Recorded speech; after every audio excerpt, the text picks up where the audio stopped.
জীবনের প্রতিটি ক্ষেত্রে অনেক ধৈর্যশীল হওয়া প্রয়োজন। কারণ জীবন সবসময় আমাদের ইচ্ছে মতো চলে না। কখনো পরিস্থিতি কঠিন হবে, মানুষ কষ্ট দেবে, কিংবা নিজের চেষ্টার ফল পেতেও দেরি হবে। কিন্তু তাই বলে ভেঙে পড়ে থেমে গেলে চলবে না। মনে রাখতে হবে, প্রতিটি কঠিন সময় আমাদের নতুন কিছু শেখায়।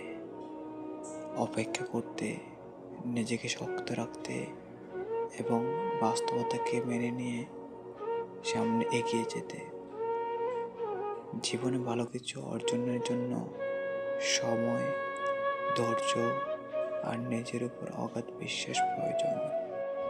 মন খারাপ করলে পথ আরো দুর্গম মনে হয়, কিন্তু ধৈর্য ধরলে একসময় সব ঠিক হয়ে যায়। হতাশ না হয়ে নিজেকে শক্ত রাখুন, কারণ ধৈর্য হারালে আমরা হেরে যাই, আর ধৈর্য ধরলে জীবন এক সময় আমাদের ঠিকই তার সুন্দর উত্তরটা বুঝিয়ে দেয়।